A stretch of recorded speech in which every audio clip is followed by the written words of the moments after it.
প্রিয় বন্ধুরা, আমি ওবায়দুর রহমান। আজ আমি তোমাদের জন্য অর্থাৎ চতুর্থ সেমিস্টার অর্থাৎ ফোর্থ সেমিস্টারের বন্ধুদের জন্য রাষ্ট্রবিজ্ঞানের সিলেবাস, নম্বর বিভাজন এবং কোন অধ্যায় থেকে কত নম্বর নির্ধারিত তা নিয়ে বিস্তারিত আলোচনা করব। তো ভিডিওটি শুরু থেকে শেষ পর্যন্ত দেখবে। ভালো লাগলে বন্ধুদের মধ্যে শেয়ার করবে, আর নতুন হলে চ্যানেলটিকে সাবস্ক্রাইব করবে। তো চলো শুরু করা যাক। তোমাদের চতুর্থ সেমিস্টারের রাষ্ট্রবিজ্ঞান অর্থাৎ পলিটিক্যাল সায়েন্সের সিলেবাস এবং নম্বর বিভাজন।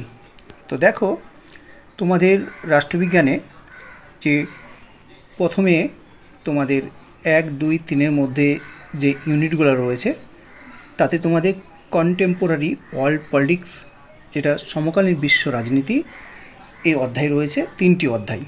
সমকালীন বিশ্ব রাজনীতিতে তোমাদের 3টি ইউনিট আছে। ইউনিট 1-এ আছে আন্তর্জাতিক সম্পর্ক, মৌলিক ধারণা এবং রাজনৈতিক নীতি। 2 নম্বর ইউনিটে আছে প্রধান আঞ্চলিক সংস্থাসমূহ। তারপর 3 নম্বর ইউনিটে আছে বিশ্বায়ন। এই সমকালীন বিশ্ব রাজনীতি, কন্টেম্পোরারি ওয়ার্ল্ড পলিটিক্সে এই 3টি ইউনিট রয়েছে। তারপরের আমরা একটা অধ্যায় দেখব। দেখো, এখানে লেখা আছে, হেডিং করা আছে ভারত সরকার এবং সমসাময়িক রাজনীতি, Indian government and contemporary politics.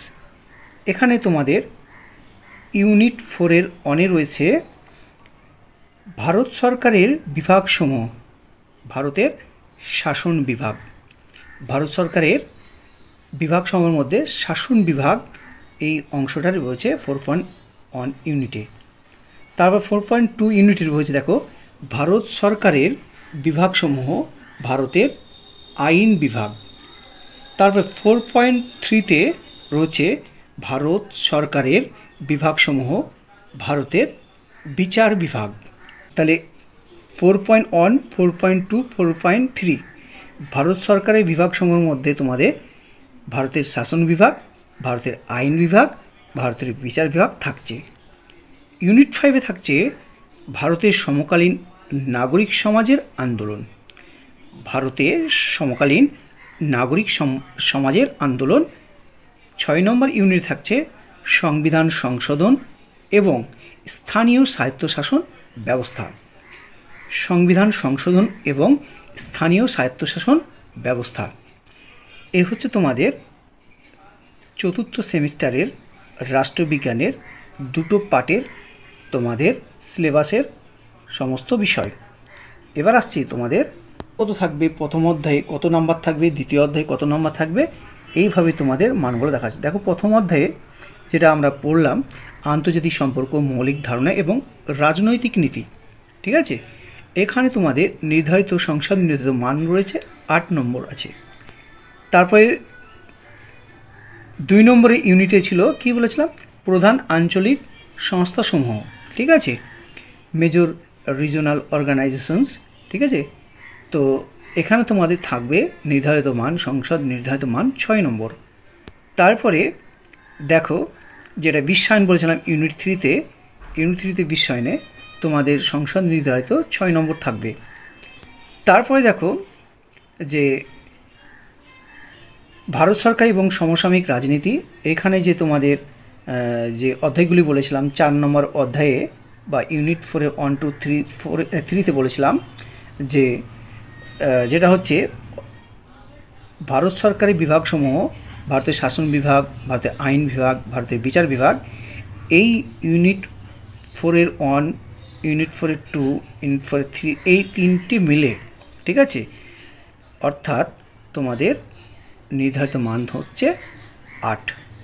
তাহলে তোমরা ভারত সরকারি বিভাগসমূহে তোমাদের পড়তে হচ্ছে ভারতের শাসন বিভাগ, ভারতের আইন বিভাগ, ভারতের বিচার বিভাগ।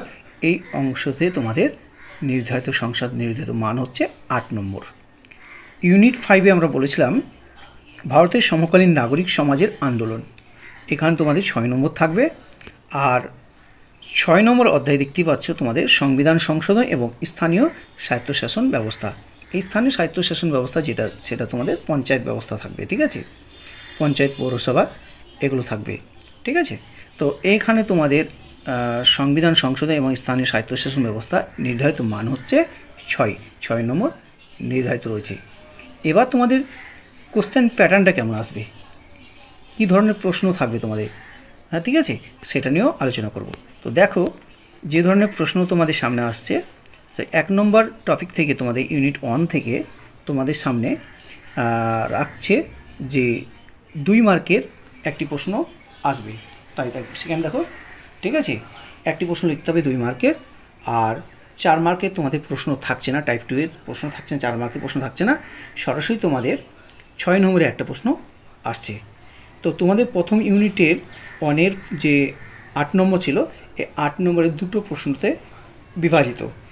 2 নম্বর মার্কের প্রশ্ন লিখতে হবে, অর্থাৎ 2 মার্কস যে প্রশ্ন রয়েছে তার উত্তর করতে হবে, আর এটা 6 মার্কস যে প্রশ্ন রয়েছে তার উত্তর করতে হবে। টোটাল 8 নম্বর রয়েছে। ইউনিট 2-এ দেখো, ইউনিট 2-এ 2 মার্কসের প্রশ্ন তোমাদের অ্যাটেন্ড করতে হবে এবং তোমাদেরকে অ্যাটেন্ড করতে হবে 4 মার্কসের। তাহলে এখানে 6 রয়েছে, কিন্তু তোমাদেরকে 6 নম্বরের প্রশ্ন, অর্থাৎ যে টাইপ 3 যে প্রশ্ন হবে 6 মার্ক 6 মার্কস, সেই 6 মার্কের তোমাদের প্রশ্নের উত্তর এখানে করতে হবে না।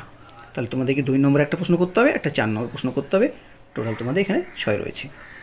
3 নম্বর ইউনিট থেকে দেখো, বিশ্বায়ন থেকে, সেখানে তোমাদের 2 মার্কের উত্তর করতে হচ্ছে না এবং 4 মার্কের উত্তর করতে চান, সরাসরি একটা 6 নম্বরের প্রশ্ন থাকবে।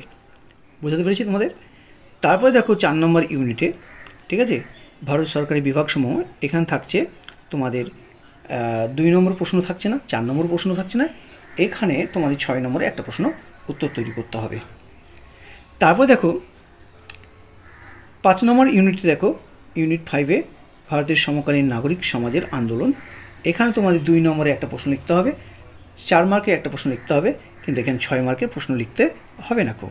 তো এখানে 6 ছিল নির্ধারিত, তাহলে 2 মার্কসের জন্য একটা প্রশ্ন, 4 মার্কসের জন্য একটা প্রশ্ন এবং 6 মার্কের জন্য এখানে কোনো প্রশ্ন লিখতে হবে না বা প্রশ্ন উত্তর তৈরি করতে হবে না।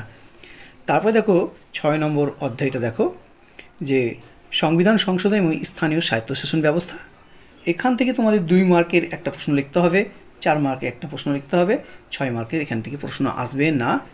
এখানে টোটাল 6 নম্বর রয়েছে। তাহলে তোমরা প্রশ্ন প্যাটার্নটা বুঝতে পারলে, তোমাদের 2 মার্কসের প্রশ্ন উত্তর করতে হবে, 4 মার্কের প্রশ্ন উত্তর করতে হবে এবং 6 মার্কসের প্রশ্নও করতে হবে, ঠিক আছে। তাহলে 2 নম্বর, 4 নম্বর এবং 6 নম্বর প্রশ্নের উত্তর তৈরি করতে হবে।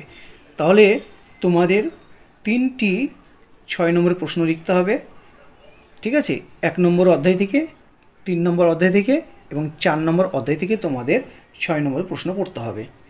4 নম্বরের প্রশ্ন কোথা থেকে পড়তে হবে? 2 নম্বর অধ্যায় থেকে, 5 নম্বর অধ্যায় থেকে এবং 6 নম্বর অধ্যায় থেকে। এবং 2 নম্বর প্রশ্ন উত্তর তৈরি করতে হবে 3 নম্বর অধ্যায় বাদ দিয়ে, সমস্ত জায়গা থেকে তোমাদের কী করতে হবে? 2 মার্কের প্রশ্ন উত্তর তৈরি করতে হবে। এই ছিল আজকের আলোচনা। যদি আজকের আলোচনাটা ভালো লাগে তাহলে অবশ্যই বন্ধুদের মধ্যে শেয়ার করবে, আর নতুন এই চ্যানেলটিকে সাবস্ক্রাইব করে